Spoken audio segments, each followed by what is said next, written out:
Alright guys, TacticalRab back again today. Hope you're all doing well and enjoying your day so far. And it seems Dashy has just about had enough of the snaking here in Call of Duty Modern Warfare 2. Probably the worst it's ever been according to Shotzzy, we'll see here in a second. Dashy a few times in ranked over the last few days has come against people that are snaking the hell out of him, and he's basically had enough of it. Very much enjoyed your thoughts in the comments below. Hit the like button if you enjoy. Subscribe if you're new as always, I'd greatly appreciate it. First of all, new track from Donny Temp, Pray For Me, out now. You guys can check it out after this video. Thought it was really nice Q&A that Don did the other day as well, talking about his weight loss and other things that, you know, he enjoys and likes in life. And I thought it was great what he said towards the end of that video. He was discussing how his first song, Make It Rain, like, you know, he agrees that those songs, the first songs he made, aren't particularly good, but he loves making music, and he knows that over time he's just going to get better and better at it. Okay, maybe you guys think this song is good, maybe you don't, but he knows that over time, by his 100th song he makes, it's going to be a banger, which is exactly the right attitude to have. So, wishing the best for Don, and I enjoyed that track as well. Vegas obviously have one of the more achievable runs possible in their history to make it to the winners bracket. They play Florida, they play London, they play LA Guerrillas this stage, so if they could win those 3 games, they will get to the winners bracket for the first time. They were oh so close to making it happen in stage 3, but even if they did, they probably would have had a similar run they did in the tournament at the end of the day regardless.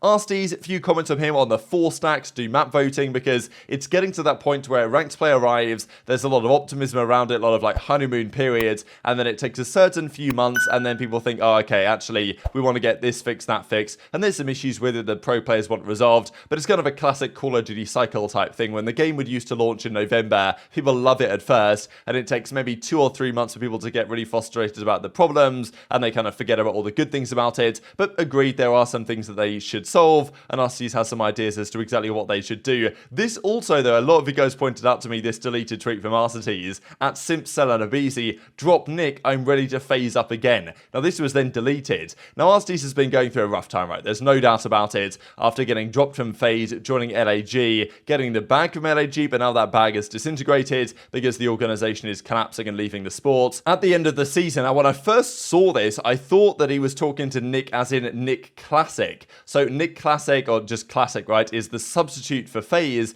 and I wonder whether what he was saying was like, yeah, get me in as the sub, right? Get rid of Classic, bring me back in as the sub player to at least the bench on FaZe, like, please save me from the pain of Los Angeles Guerrillas type thing, and maybe if necessary, then Arcitys could step in at some point or another and become part of the organization. I don't believe that that's what he's talking about, though. I think what he was mentioning is Nick Proto. So Proto, you can actually see his first name is Nicholas, or shortened to Nick, right? And aBeZy, Cellium, and Simp were playing with Proto. So I guess what he was, well, I believe what he was getting at, it was not like drop Classic for me, it was drop Proto for me in your ranked ladders that you're playing. So I don't think there's too much more to say about that, but still, they were playing some ranks, top 250 rank, that type of stuff. And yeah, I'm trying to get to that 4 stack he says. So, I mean, yeah, I'm sure Arcitys will have a good time again if he is playing with Cell, Simp, and aBeZy. Definitely an easier life than the team that he's currently playing with, and his individual numbers during stage 3 were not particularly impressive. These were the biggest drop-offs in terms of individual performances. Bance was number 1, Afro was number 2. He had a pretty good stage 2, a great stage 2, really, all things considered. His Search and Destroy was elite, but then the entirety of Rokkr got absolutely bodied in Search and Destroy that stage, so that wasn't looking good for them.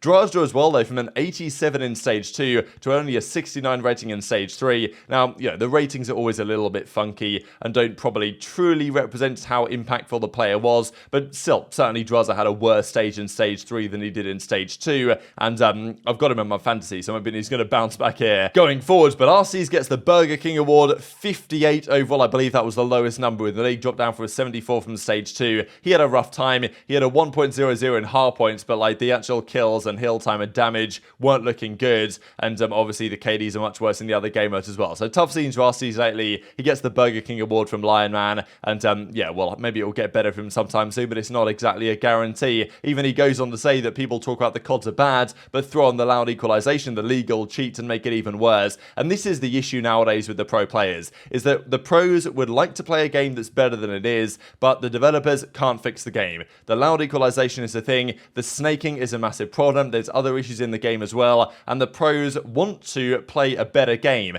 And it's kind of like, it's almost like a game theory problem in a way, where the game would play better for everyone if they didn't use the loud EQ, if they didn't use snaking, for example, but because you can't rely on other players not doing it, everyone ends up doing it, right? I think it's like a coordination? I'm not exactly sure about all the game theory terminologies, but you got to get what I'm saying there, right? If you studied game theory at all, you'll probably feel this element going on where the pros all want to not use it. Most of them want to not use it, but they know that if they don't, then, you know, others will and gain an advantage. Therefore, they'll just decide, all right, whatever, we're just going to make the game worse for everyone, but at least it's fair in a sense. And at least we know that if I'm using snaking and he's using snaking, then at least it's a fair playing field, even if the game is much worse than it could be otherwise. There was also this noted here by Ghosty, one of the new attachments that he found on his Vaznev here. I believe it's the one that he mentions in the bottom left-hand corner of the screen. I think Haggy actually might have mentioned this. It's this spiral flash hider thing that he was using that apparently is pretty good. Gives you no recoil. Maybe give it a go. And Dashy's been kind of, you know, back on his grind. He's got another anime gift going on here. I know that people were roasting him for this because I think it was last time he tweeted one of these anime things out. Formal was like, look, Brandon never watches any anime, so this guy's got no idea what he's talking about. But, you know, maybe there's a correlation between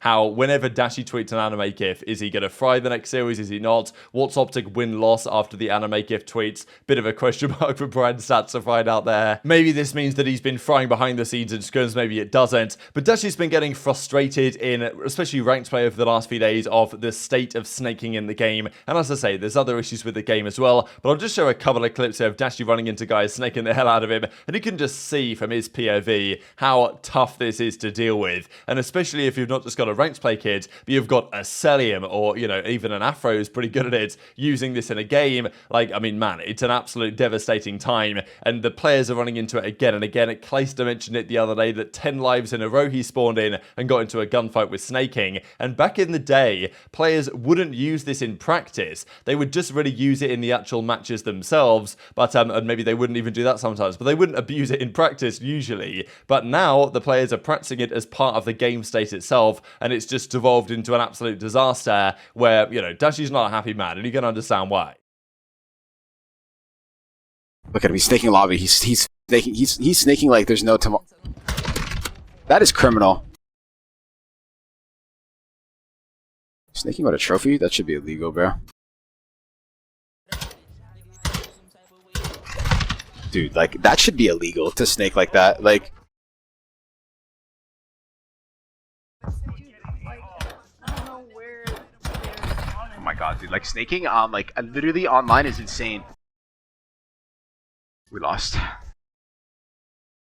Everyone's been snaking. Yeah, been snaking. Dude, it's insane.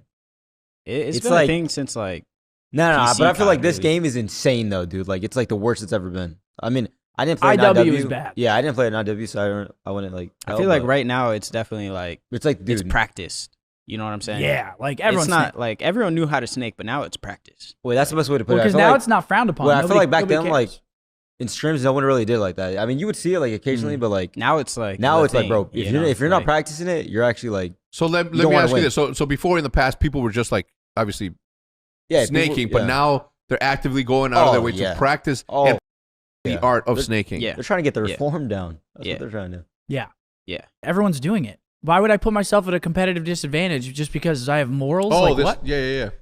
Everyone's snaking. I'm snaking. Yeah. Like, you're not, it's a snake or be snaked world. The other clip I shared there was from about a month ago now from this podcast episode where they were discussing how bad the snaking is at the moment. Shotzzy and Scump, they talk about Infinite Warfare where it was probably, I don't even know if it was as bad in Infinite Warfare as it is now because it was during stage 1 of Infinite Warfare. I think even in Infinite Warfare, it was more broken though than it is in this game, thanks to Infinity Ward again for another banger. But in this game, when someone's snaking, you can barely see them, but you still can see them. You can still see their head bombing up and down a little bit. It's just super tough to actually shoot them and kill them. Whereas in Infinite Warfare, if you did it correctly, you were literally invisible to the other guy. They could not even see your heads pop above the head glitch, which made it just outrageous because you could even see the guy behind it and you had no hope in hell of killing him. You could just pop up and kill you at any time you wanted. Now, eventually the pros thought, you know what, this is ridiculous. We're going to just stop using it. And after, I think, stage 1, or maybe it was after Anaheim, I kind of forget, around about that time in Infinite Warfare, the pros said, you know what, this is ridiculous. Like, we've got gotta save ourselves here. Like, let's actually GA it and not use it again. And maybe they tried to do some sort of patch, not exactly sure if it worked, even if they did, but it was eventually resolved and the game got much better towards the end of the title that year. But it seems the pros nowadays can't either bring themselves to do this, or, you know, this is the discussion about Cellium, right? And I know that Octane maybe has made this point that without Cellium, we wouldn't be in the case that we are, because a couple of years ago, I think it was Cold War really, where only Cellium was really the one to be doing it. And I think even his teammates told him and the league told him, look, Cell, like, stop doing this, please. We're going to ruin the game here. But Cell said, you know, I'm doing it anyway. Like, you can do it too type thing. And over time, you know, other people have started to do it, decided to pick it up. And we're in a reality where everyone's doing it now. And it's even getting into ranked play and everything like that. So, bit of a shambles. Fundamentally, the problem is with the game itself. If the game was fixed, if snaking wasn't an issue, if they changed the crouch cooldown or something like that, like in Counter-Strike, for example, if you crouch too many times in a row, your guy just gets tired and stops doing it anymore. Like, you know, that could be a thing with snaking. If you do it 2 times in a row,